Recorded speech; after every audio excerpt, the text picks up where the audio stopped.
सभी का सम्मान करना अच्छी बात है, पर आत्मसम्मान के साथ जीना एक खुद की पहचान है।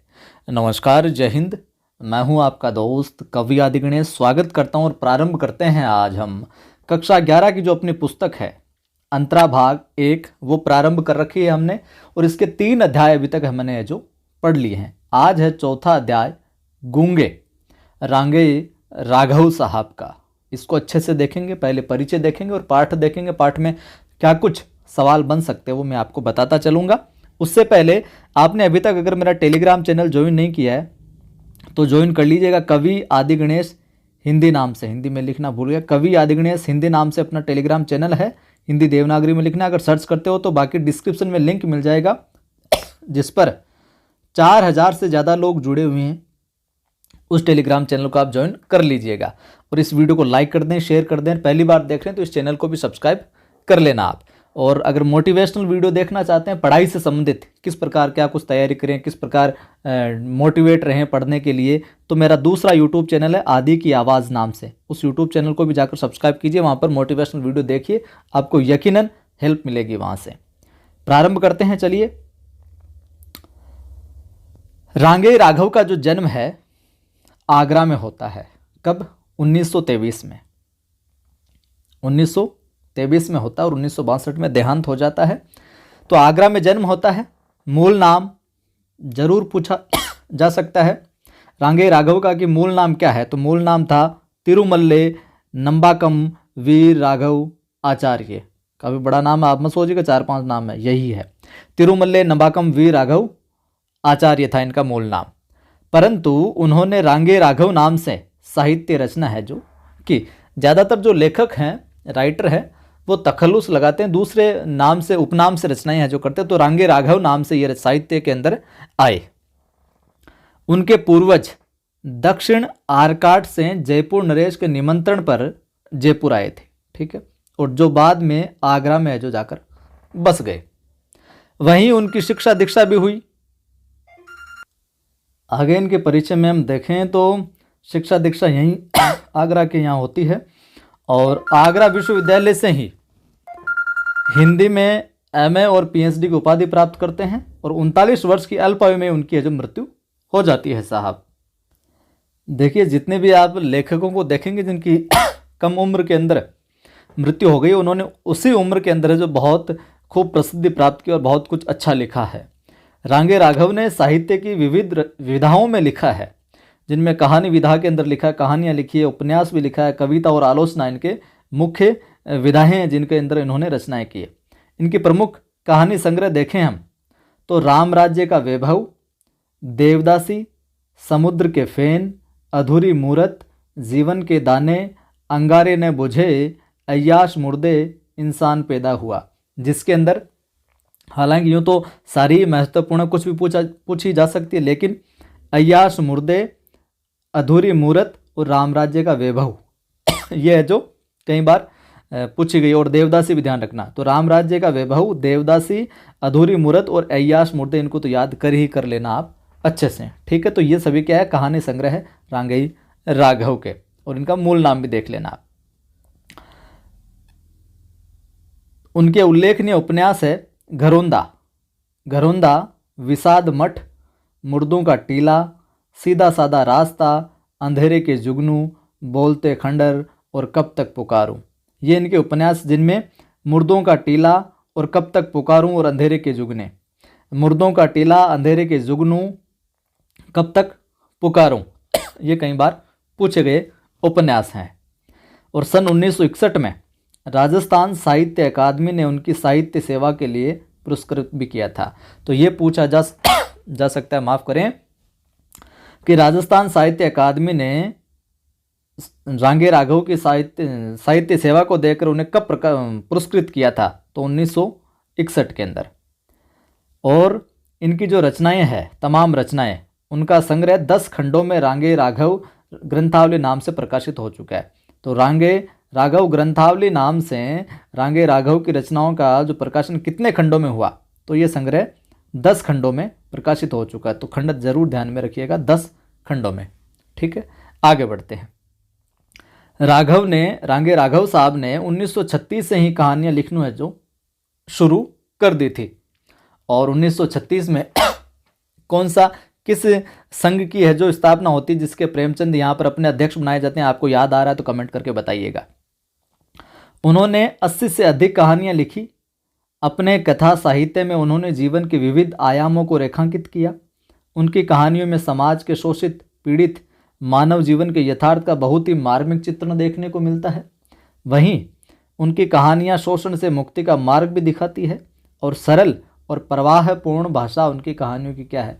विशेषता है। सरल भाषा में लिखा और तारतम्यता के साथ में लिखा। आज जो हम कहानी पढ़ेंगे यहाँ पर वो पाठ्य पुस्तक में संकलित कहानी गूंगे, कहानी का क्या नाम है? गूंगे, जैसे कि ऊपर मैंने बता दिया आपको पहले। इसके अंदर क्या देखेंगे?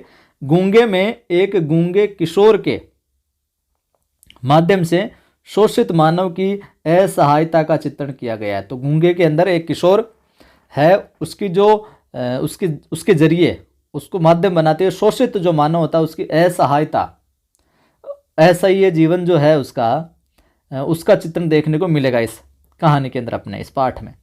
कभी तो वह मूक भाव से सब अत्याचार सह लेता, कभी तो चुपचाप बिल्कुल सब अत्याचार सह लेता और कभी विरोध में जो अपना आक्रोश है जो व्यक्त करता है। गूंगे में ये देखने को मिलेगा।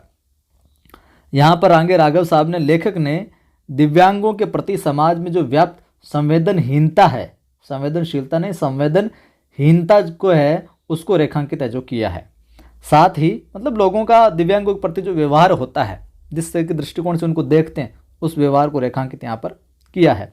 साथ ही ये बताने की भी कोशिश की है कि उन्हें सामान्य मनुष्य की तरह मानना और समझना चाहिए एवं उनके साथ संवेदनशील व्यवहार है जो करना चाहिए, ताकि वे इस दुनिया में अलग थलग न पड़ने पाए, अपने आप को अलग महसूस नहीं कर पाए।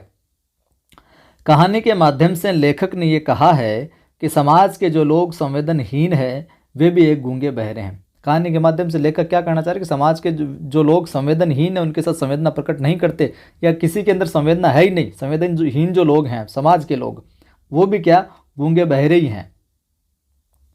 तो गूंगे पाठ के अंदर गूंगे बहरे किसको कहा गया है? संवेदनहीन, समाज के उन संवेदनहीन लोगों को, क्योंकि अपने सामाजिक दायित्वों के प्रति वे सचेत नहीं है, इसलिए उनको गूंगे बहरे कहा गया। तो इस चीज़ को ध्यान में रखिएगा, पूछा जा सकता है।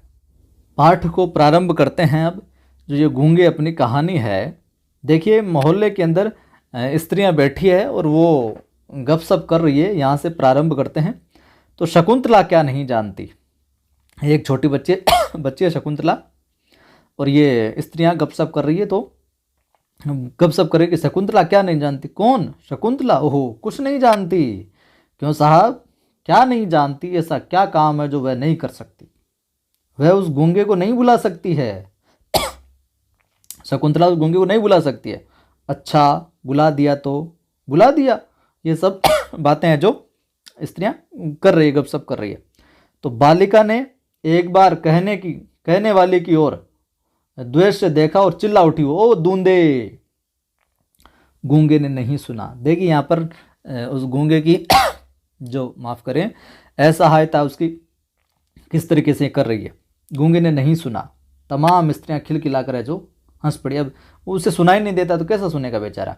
बालिका ने अपना मुंह छिपा लिया कि क्या पता उसे पता चल गया, उसने मुंह छिपा लिया कि पता नहीं चले। जन्म से वज्र बहरा होने के कारण वह गूंगा है, बिल्कुल वज्र बहरा, कुछ भी जरा भी नहीं सुनाई दे रहा उसे, वज्र बहरा है वो। उसने अपने कानों पर हाथ रखकर इशारा किया, अपने कानों पर हाथ रखा, इशारा किया, कुछ नहीं सुन रहा। सब लोगों को उसमें दिलचस्पी पैदा हो गई। जैसे तोते को राम राम कहते सुनकर उसके प्रति हृदय में एक आनंद मिश्रित कौतूहल उत्पन्न हो जाता है, वैसे ही फिर चमेली नाम की एक महिला है, उस चमेली ने उंगलियों से इंगित किया। फिर आगे क्या? तो मुंह के आगे इशारा करके गूंगे ने बताया, मुंह के आगे फिर इशारा करके गूंगा बताता है कि भाग गई। तो ये फिर कहती आगे कौन? फिर समझ में आया, जब छोटा ही था तब माँ जो घूंघट काटती थी छोड़ गई। क्यों छोड़ गई? क्योंकि बाप अर्थात बड़ी बड़ी मूछें वाला जो था वो मर गया। इस तरीके से वो समझाता है। और फिर उसे पाला है। किसने? कि फिर उसे किसने पाला है? किसने? तो ये तो समझ नहीं आया, पर वे लोग मारते बहुत हैं। वे लोग क्या है? मारते बहुत हैं। इसको करुणा ने सबको घेर लिया। उसकी ये दशा को इस इशारों से समझाने वाली बात से, करुणा ने सबको घेर लिया। वह बोलने की कितनी ज़बरदस्त कोशिश करता है, बोलने की ज़बरदस्त कोशिश करता है, लेकिन नतीजा कुछ नहीं। वो बोलना चाहता है लेकिन बोल नहीं पा रहा। केवल कर्कश कांय कांय का ढेर, अस्फुट ध्वनियों का वमन। अस्फुट ध्वनियों का वमन यानी बोलना चाहते हुए भी कुछ भी है जो स्पष्ट रूप से कह नहीं पाना, बिल्कुल अस्पष्ट रूप से कुछ ना कुछ शब्द निकलना ताकि जो समझ में नहीं आए। तो ध्वनियों का वमन यानी अस्पष्ट रूप से कुछ ना कुछ स्वर निकलना ताकि स्पष्ट समझ में नहीं आए वो चीज़। जैसे आदिम मानव अभी भाषा बनाने में भी जी जान से जो लड़ रहा हो, मतलब वो व्यक्त नहीं कर पा रहा अपनी बात को। चमेली ने पहली बार अनुभव किया कि यदि गले में कांकल तनिक ठीक नहीं हो तो मनुष्य क्या से क्या हो जाता है।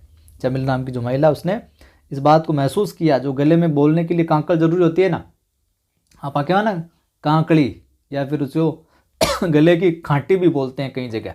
ठीक, गले के अंदर होता है ना, ऊपर तलवे से थोड़ा आगे पॉइंट सा एक जो लटक रहा होता है, वो कि कांकड़ तनिक ठीक नहीं होना तो मनुष्य क्या से क्या हो जाता है। कैसी यातना है कि वह अपने हृदय को उगल देना चाहता है किंतु उगल नहीं पाता। वह अपने हृदय को, वह यानी कौन यहाँ पर? गूंगा।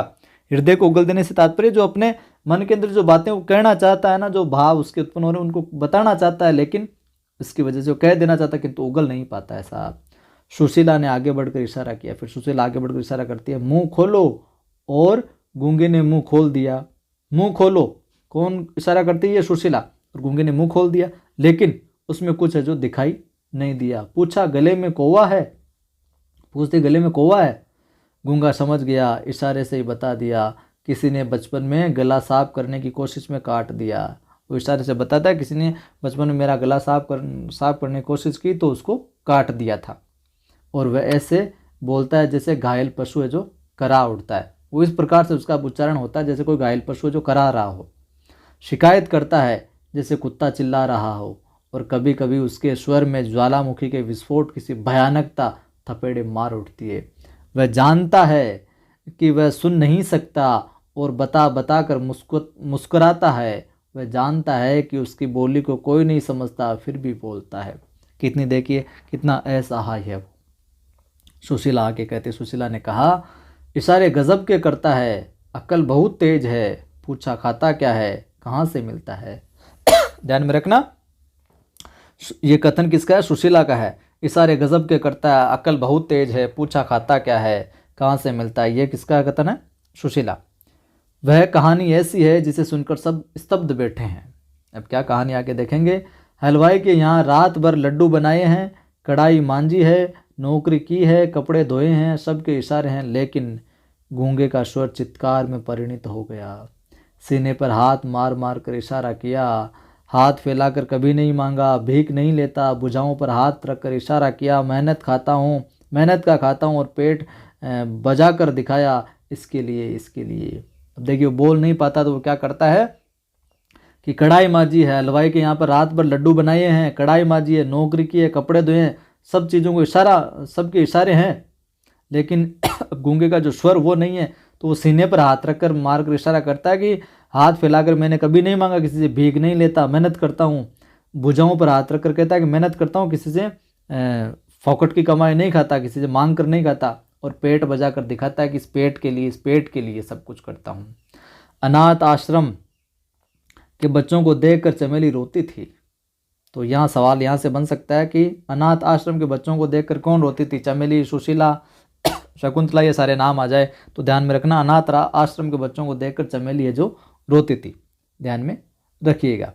आज भी उसकी आंखों में पानी आ गया ये सब देखा तो। ये सदा से ही कोमल है, सुशीला से बोली, इसे नौकर भी तो नहीं रखा जा सकता। सुशीला से बोलते कि इसे नौकर भी तो नहीं रखा जा सकता।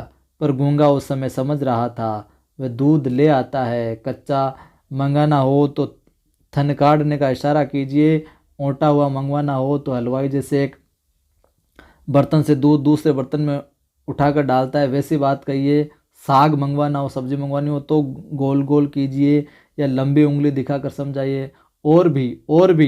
और चमेली ने इशारा किया हमारे यहाँ रहेगा। और फिर चमेली ने इशारा किया हमारे यहाँ रहेगा। तो गूंगे ने स्वीकार तो किया किंतु हाथ से इशारा किया, क्या देगी खाना। गूंगे ने स्वीकार कर लिया, हाँ रह लूँगा, पर ये तो बताओ दोगे क्या खाना, खाने का क्या जुगाड़ है। तो ये बोलती चमेली, हाँ कुछ पैसे। चमेली ने सिर हिलाए, कुछ पैसे दूंगी। 4 उंगलियां दिखा दी। गूंगे ने सीने पर हाथ मारकर जैसे कहा, तैयार हैं 4 रुपये। कितने रुपए में रहा तो ध्यान में रखना, चमेली के यहाँ वो नौकर 4 रुपये में रहा। सुशीला ने कहा, पछताओगी। सुशीला चमेली को कहती कि पछताओगी, भला ये क्या काम करेगा। अब देखिए औरतें क्या कर रही है, लोगों की संवेदनहीनता देखिए यहाँ पर। तो सुशीला कहती है, पछताओगे तुम इसे रखकर, भला ये क्या काम करेगा। ध्यान में रखना इस कथन को भी। मुझे तो दया आती है बेचारे पर, चमेली ने उत्तर दिया। अब चमेली यहाँ पर संवेदनशील है वो संवेदनहीन है। चमेली यहाँ पर उत्तर देती है कि मुझे तो बेचारे पर दया आती है, न ही बच्चों की तबीयत बदलेगी। ठीक है, बच्चे भी खुश हो जाएंगे, क्या है कुछ ना कुछ तो हो गए। घर पर बुआ मारती थी, फूफा मारता था, क्योंकि उन्होंने उसे पाला था। वे चाहते थे कि बाजार में पल्लेदारी करे, पल्लेदारी यानी जो बोझ ढोने वाला काम। 12-14 आने कमाकर लाए और उन्हें दे दे, बदले में वे उसके सामने बाजरे और चने की रोटियां डाल दे। अब गूंगा घर भी नहीं जाता, इस वजह से यही काम करता है। बच्चे चिढ़ाते हैं, कभी नाराज़ नहीं होता, बच्चे नाराज़ नहीं होता। वो चमेली के पति सीधे साधे आदमी है, पल जाएगा बेचारा, किंतु वे जानते हैं कि मनुष्य की करुणा की भावना उसके भीतर गूंगेपन की प्रतिछाया है। वह बहुत कुछ करना चाहता है किंतु कर नहीं पाता। इस तरह दिन बीत रहे हैं बेचारे के। चमेली ने पुकारा, गूंगे। चमेली पुकारती गूंगे, किंतु कोई उत्तर नहीं आया। उठकर ढूंढा, कुछ पता नहीं लगा। बसंता ने कहा, मुझे तो कुछ नहीं मालूम। बसंता कहता है कि मुझे तो कुछ नहीं मालूम, भाग गया होगा। पति का उदासीन स्वर सुनाई दिया। भाग गया होगा, कौन कहता है, पति का स्वर है ये। सचमुच वह भाग गया था। कुछ भी समझ में नहीं आया। चुपचाप जाकर खाना पकाने लगी। क्यों भाग गया नाली का कीड़ा। एक छत उठाकर सिर पर रख दी, फिर भी मन नहीं भरा। दुनिया हंसती है, हमारे घर को अब अजायब घर का नाम मिल गया। किस लिए।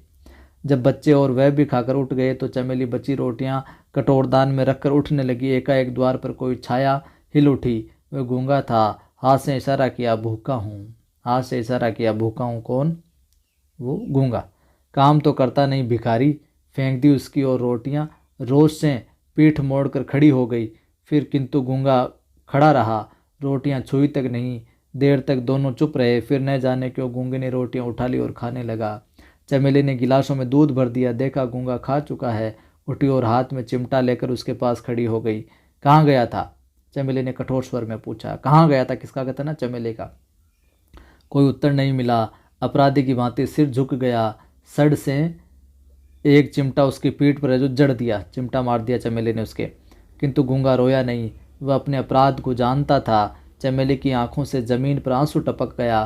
तब गूंगा भी है जो रो दिया। देखिए वो झिड़क रही है इसलिए कि वो भाग गया था बिना बताए कुछ भी, लेकिन वो संवेदनशील है चमेली।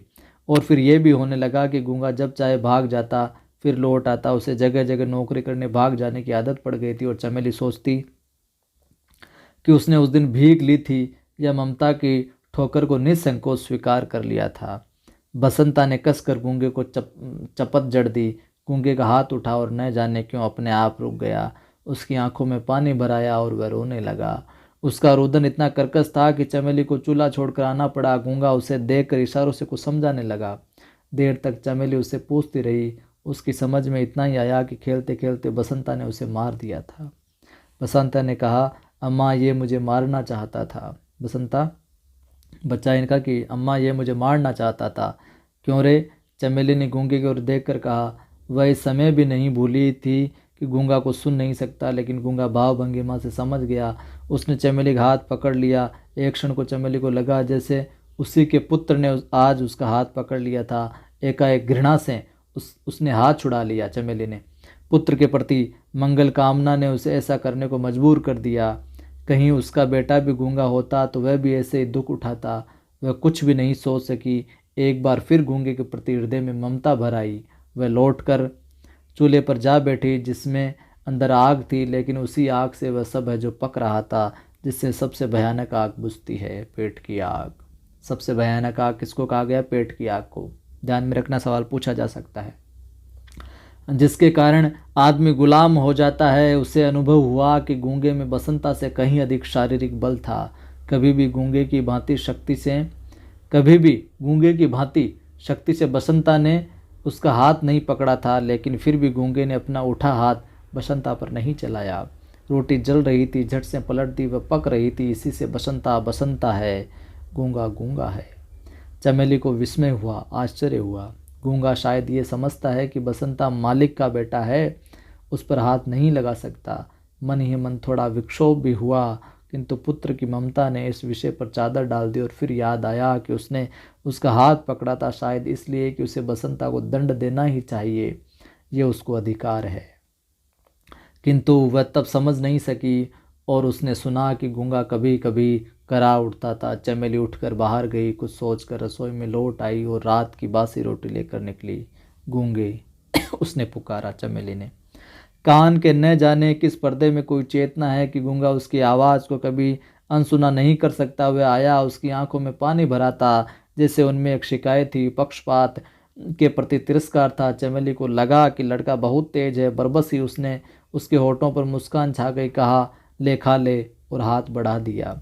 गूंगा इस सब की उपेक्षा नहीं कर सकता। वह हंस पड़ा। अगर उसका रोना एक अजीब दर्दनाक आवाज़ थी तो ये हंसना और कुछ नहीं। एक अचानक गुर्राहट से चमेली के कानों में बज उठी। उस अमानवीय स्वर को सुनकर वह भीतर ही भीतर कांप उठी। ये उसने क्या किया? उसने एक पशु पाला था जिसके हृदय में मनुष्यों की सी वेदना थी। घृणा से विक्षुब्ध होकर चमेली ने कहा, क्यों रे, तूने चोरी की है? गूंगा चुप हो गया। उसने अपना सिर झुका लिया। चमेली एक बार क्रोध से कांप उठी। देर तक उसकी ओर घूरती रही। सोचा, मारने से यह ठीक नहीं हो सकता। अपराध को स्वीकार करा, दंड न देना ही शायद कुछ असर करे। और फिर कौन मेरा अपना है? रहना हो तो ठीक से रहे, नहीं तो फिर जाकर सड़क पर कुत्तों की तरह जूठन पर जिंदगी बिताए, दर दर अपमानित और लांछित हो। मुझे क्या? आगे बढ़कर गूंगे का हाथ पकड़ लिया और द्वार की ओर इशारा करके दिखाया, निकल जा यहाँ से। गूंगा जैसे समझा नहीं, बड़ी बड़ी आंखों को फाड़े देखता रहा। कुछ कहने को शायद एक बार होंठ खुले भी, किंतु स्वर नहीं निकला। चमेली वैसे ही कठोर बनी रही। अब के मुंह से भी साथ साथ कहा, जाओ, निकल जाओ। ढंग से काम नहीं करना है तो तुम्हारा यहाँ कोई काम नहीं। नौकर की तरह रहना है, रहो, नहीं तो बाहर जाओ। यहाँ तुम्हारे नखरे कोई नहीं उठा सकता, किसी को भी इतनी फुर्सत नहीं है, समझे? यह सब कह रही है उस गूंगे को चमेली। और फिर चमेली आवेश में आकर, गुस्से में आकर चिल्ला उठी, मक्कार बदमाश, पहले कहता था भीख नहीं मांगता और सबसे भीख मांगता है। मक्कार बदमाश, पहले कहता था भीख नहीं मांगता और सबसे भीख मांगता। ये किसके लिए कह रही है? गूंगे के लिए। और कौन कह रही है? चमेली। तो ध्यान में रखना इस कथन को भी। रोज़ रोज़ भाग जाता है, पत्ते चाटने की आदत पड़ गई। पत्ते चाटने की आदत मतलब जगह जगह। कुत्ते की दुम क्या कभी सीधी होगी? नहीं रखना है हमें, जा, तू इसी वक्त निकल जा। किंतु वह क्षोभ, वह क्रोध सब उसके सामने निष्फल हो गए। जैसे मंदिर की मूर्ति कोई उत्तर नहीं देती, वैसे ही उसने भी कुछ नहीं कहा। यानी गूंगे ने केवल इतना समझ सका कि मालकिन नाराज है और निकल जाने को कह रही है। इसी पर उसे अचरज और अविश्वास हो रहा है। चमेली अपने आप लज्जित हो गई। कैसी मूर्खा है वह, बहरे से जाने क्या क्या कह रही थी, और वही क्या कुछ सुनता है, वो कुछ सुनता है क्या? हाथ पकड़कर जोर से एक झटका दिया और उसे दरवाजे के बाहर धकेल कर निकाल दिया। गूंगा धीरे धीरे चला गया। चमेली देखती रही। करीब घंटे भर बाद शकुंतला और बसंता दोनों चिल्ला उठे, अम्मा अम्मा। क्या है? चमेली ने ऊपर से ही पूछा। गूंगा, बसंता ने कहा। किंतु कहने के पहले ही नीचे उतरकर देखा, गूंगा खून से भीग रहा था। उसका सिर फट गया था। वह सड़क के लड़कों से पिटकर आया था, क्योंकि गूंगा होने के नाते वह उनसे दबना नहीं चाहता था। दरवाजे की दहलीज पर सिर रखकर वह कुत्ते की तरह चिल्ला रहा था। और चमेली चुपचाप देखती रही कि इस मूक अवसाद में युगों का हाहाकार भरकर गूंज रहा है। और ये गूंगे अनेक हो संसार में भिन्न भिन्न रूपों में छाए हैं। जो उसको मार रहे थे उनके लिए कह रहे हैं कि ये गूंगे जो अनेक हो संसार में भिन्न भिन्न रूपों में छाए हैं, जो कहना चाहते हैं पर ये कह नहीं पाते, जिनके हृदय की प्रतिहिंसा न्याय और अन्याय को परख कर भी अत्याचार को चुनौती नहीं दे सकती, क्योंकि बोलने के लिए स्वर होकर भी स्वर में अर्थ नहीं है, क्योंकि वह असमर्थ है। और चमेली सोचती है, आज दिन ऐसा कौन है जो गूंगा नहीं है, किसका हृदय समाज, राष्ट्र, धर्म और व्यक्ति के प्रति विद्वेष से, घृणा से नहीं छटपटाता, किंतु फिर भी कृत्रिम सुख की छलना अपने जालों में उसे नहीं फांस सकती, क्योंकि वह स्नेह चाहता है, सम्मान चाहता है। तो ये था पाठ, कमेंट करके बताइएगा आप। हम देखें इसमें शब्दार्थ। वज्र बहराना, जिसे बिल्कुल सुनाई नहीं देता हो, अस्फुट यानी अस्पष्ट, ध्वनि का वमन यानी आवाज़ निकालने की कोशिश में ध्वनि को जैसे तैसे उगल देना, स्पष्ट रूप से नहीं कह पाना। विक्षुब्ध, अशांत, काकल, गले के भीतर की गांठी, पल्लेदारी पीठ पर अनाज या सामान इत्यादि ढोने का कार्य। ठीक है, वीडियो अच्छा लगा तो लाइक कर दें, शेयर कर दें। पहली बार देख रहे चैनल को सब्सक्राइब कर बेल आइकन क्लिक कर लें। टेलीग्राम चैनल का लिंक डिस्क्रिप्शन में मिल जाएगा, कवि आदिगणेश हिंदी नाम से, जिस पर 4000 से ज़्यादा लोग जुड़े हैं। उस चैनल को आप ज्वाइन है जो कर लीजिएगा। और भविष्य के अंदर हम टेस्ट वगैरह लेंगे तो पाठ से जो जो सवाल जैसे जैसे बन सकते हैं वो भी है जो मैं आपको प्रोवाइड है जो करवा दूंगा टेस्ट के रूप में। जय हिंद, फिर मिलता।